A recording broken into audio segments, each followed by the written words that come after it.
Yo guys, your favorite Kage, Enigma Kage, bringing you yet another video. In this video, I want to dive in on the Jump Force roster, now that we truly know the complete roster. Is it as trash as we say it is? Or do we have a grudge due to it not having the iconic characters such as Kentoki and Suna? Next.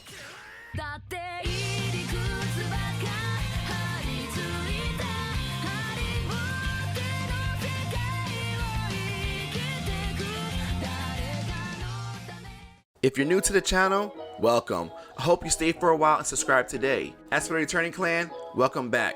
Turn the notifications on and drop them likes for your boy. Oh guys, I'm dropping the community thoughts video this Saturday because I want to get as much feedback from you guys as possible.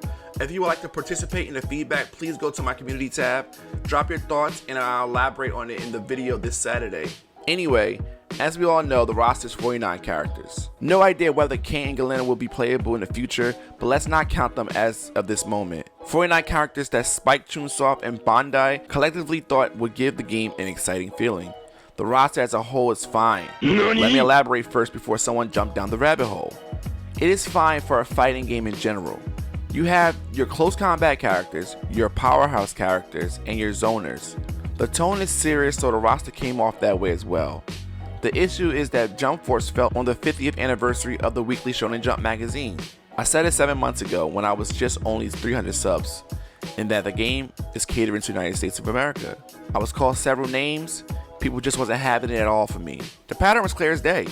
Kentoki from Gintama deserved a spot in the game well over characters such as Dai or Real Saiba. I'm glad those characters are in the game though. It's just that the roster has been questionable since Jump Festa. I'm not going to beat this J-Stars 2 type fantasy roster over the head several times, but the fact is they should have brought everyone over and expanded the roster. The licensing is very questionable, but you can argue that it isn't the case since the director and his team worked on the last anniversary game. The only explanation is fear. Fear that the game will flop because the names such as Suna, Madaka, Toriko, and Iba Kunikuman, which director Koji Nakajima stated, in quote, he's a very Japanese character. Weekly Shonen Jump has been around for 50 years. And to think that Americans don't know who these characters are is blatant disrespect. I will say, a couple bigger YouTubers, I will not state their name, have said they had no clue who Suna, Madaka, or Toriko were, so maybe Bandai was onto something. Is the roster truly awful after playing it for several months? Nope. The roster is fun, but it lacks a lot. Spike Chunsoft did a fantastic job on 90% of the roster. Characters such as Dai, Kakashi, Killua, Ryo piqued a lot of folks' interest on the way they mapped out these characters. Kakashi is my favorite Naruto character, and in the Storm series I truly hate playing with him. Kudos to Spike for making him very enjoyable in Jump Force. Spike worked on this roster and the list that was given to them by Koji. They did a great job visually and mechanically. Someone stated to me that they believe Spike and Bandai did their very best with the roster. I partially agree with that, and that goes back to what I said earlier. Fear has driven them into making a safe roster. The roster is bigger than J-Star's roster, but is it better? The variety isn't there, and the history lacks heart in this roster. I know some of you guys, just like myself, got hooked on certain manga or anime due to seeing these iconic characters in the J-Star roster.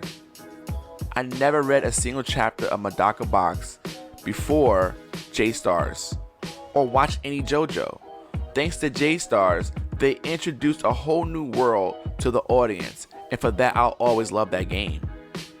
I got J-Stars in 2014, day one, so it cost me about $100 shipping it fresh from Japan, and I got it day one. This time around, what did Jump Force introduce you to? The answer is probably City Hunter if you're younger, and or Dragon Quest. That's it. Those two are the most Japanese characters on the roster, and after recent patches, you hardly run into any of them on ranked. When J-Star's Victory Versus dropped, I was pissed they left out Kinnikuman, Yugi, and Jotaro. Those series have done a ton for the magazine in general, and I was hoping for DLC that never came.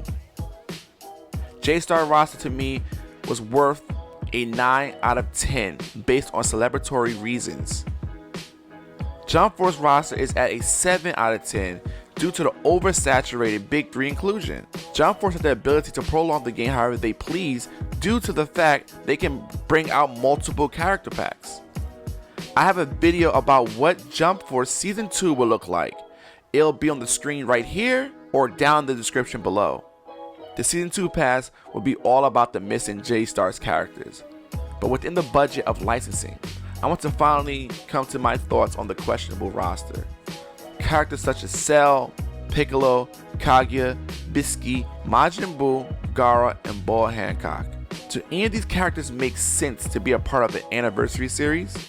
Piccolo, maybe. Cell without Gohan makes no sense. Bisky over Hiei was suicide. They got the wrong Buu. Gaara over Team 7 Sakura was dumb. Kage shouldn't have made the base roster over Madara, while she served no purpose in the story mode, and Boa Hancock is outdated. 5 months ago, I was probably at 400 subs and made this winning video, which grabbed about 2,000 views, which was a big deal for me. The perfect realistic roster for Jump Force. People loved it and these series made sense at the time. No one talked about Yaiba but me. No one mentioned Tanjiro but me. No one talked about the possible Renji inclusion, but I fell under the radar. These series would have made casuals and diehards happy with the base roster. The roster as it is seems fine for an anime fighter. Just look at Kill la Kill If. But as an anniversary game, we deserve more. I wouldn't change the current roster. I would simply add to it. 50 years means a lot. That's half the time it takes to make Century Soup. Question of the day, guys. Put aside your feelings of the anniversary. Is the roster trash and why? As always, I'm Enigma Kage, signing off. Peace.